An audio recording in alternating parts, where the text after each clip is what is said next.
Hello student, তোমরা যারা ক্যালকাটা ইউনিভার্সিটির আন্ডারে থার্ড সেমিস্টারের ছাত্রছাত্রী আছো এবং তোমাদের রাষ্ট্রবিজ্ঞান সাবজেক্টটা এমডিসি কোর্সে অর্থাৎ পাস কোর্সে আছে, তোমাদের জন্য আজকের ক্লাসটা খুবই গুরুত্বপূর্ণ। আজকের ক্লাসে তোমাদের CC3 পেপার অর্থাৎ politics in India one structure এই পেপারের 100% কমনযোগ্য সাজেশান নিয়ে আলোচনা করব। দেখে নাও তোমরা 15 নম্বরের প্রশ্ন, তোমরা জানো তোমাদের 15 নম্বরের প্রশ্ন 4টে আসে এবং 5 নম্বরের প্রশ্ন 3টে। এই হচ্ছে তোমাদের কোয়েশ্চেন প্যাটার্ন 75 মার্কসের পরীক্ষা। আর মডিউল 1 থেকে যেগুলো করবে দেখে নাও। 15 নম্বরের প্রশ্ন, ভারতের রাজনীতিতে ব্যবসায়ী গোষ্ঠীর ভূমিকা আলোচনা করো। 1990-এর দশক থেকে ভারতের দলীয় ব্যবস্থার প্রকৃতি ও পরিবর্তনশীলতার সাম্প্রতিক প্রবণতাগুলি সংক্ষেপে আলোচনা করো। নেক্সট, সমকালীন ভারতীয় রাজনীতিতে কৃষক সংগঠনের ভূমিকা ও গুরুত্ব আলোচনা করো। নেক্সট, ভারতের রাজনীতিতে আঞ্চলিক রাজনৈতিক দলের উদ্ভবের কারণগুলি বিশ্লেষণ করো। নেক্সট, ভারতের রাজনৈতিক দলব্যবস্থার প্রধান বৈশিষ্ট্যগুলি আলোচনা করো।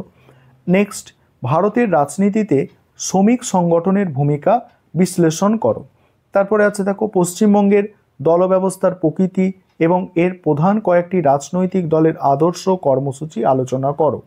নেক্সট আছে, ভারতের যে কোনো একটি প্রধান জাতীয় রাজনৈতিক দলের মতাদর্শ ও কর্মসূচি আলোচনা করো। এগুলো মডিউল 1 থেকে করতে হচ্ছে। মডিউল 2 থেকে দেখো, মডিউল 2 থেকে আছে ভারতের নির্বাচন কমিশনের গঠন ও কার্যাবলী আলোচনা করো অথবা ভারতীয় গণতন্ত্রে নির্বাচন কমিশনের ভূমিকা মূল্যায়ন করো। তারপরে ভারতের নির্বাচনী সংস্কারের প্রয়োজনীয়তা ও সংস্কার সমূহ নিয়ে একটা টিকা। নেক্সট, সিভিল সার্ভিসে জেনারেলিস্ট এবং স্পেশালিস্টদের বিতর্ক বিশ্লেষণ করো এবং নিরপেক্ষতার সমস্যাগুলি আলোচনা করো। তারপরে আছে দেখো, অন্তরাজ্য পরিষদ এবং আঞ্চলিক পরিষদের মধ্যে তুলনামূলক আলোচনা করো, এর গঠন ও কার্যাবলীর ওপর আলোকপাত করো। নেক্সট, ভারতীয় অর্থ কমিশনের গঠন ও কার্যাবলী এবং যুক্তরাষ্ট্রীয় ব্যবস্থায় এর ভূমিকা বিশদে ব্যাখ্যা করো। নেক্সট আছে, যুক্তরাষ্ট্রীয় ব্যবস্থায় আন্তঃসরকারি ফোরাম ও আন্তঃরাজ্য পরিষদের ভূমিকা ও গুরুত্ব বিশ্লেষণ করো। নেক্সট, ভারতের সিভিল সার্ভিসের বিবর্তন ও গণতন্ত্রে এর ভূমিকা সম্পর্কে আলোচনা করো। এবার 5 নম্বরের প্রশ্ন দেখে নাও। 5 নম্বরের প্রশ্নের সাজেশন নিয়ে আলোচনা করব।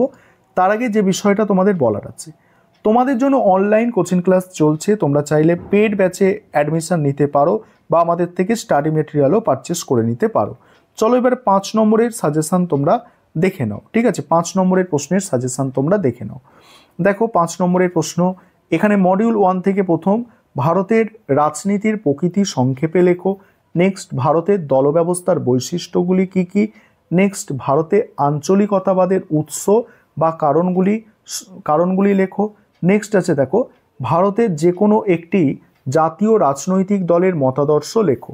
নেক্সট, পশ্চিমবঙ্গের যে কোনো একটি রাজনৈতিক দলের মতাদর্শ ও কর্মসূচি সংক্ষেপে লেখো। নেক্সট, রাজনীতিতে শ্রমিক শ্রেণীর প্রভাব।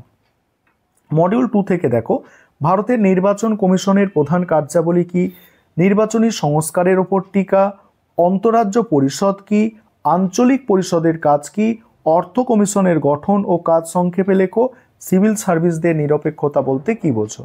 এবারে তোমরা যারা ইংলিশ ভার্সন স্টুডেন্ট আছো, তোমরা সম্পূর্ণ সাজেশনটা দেখে নাও। আমি স্ক্রল করে যাচ্ছি।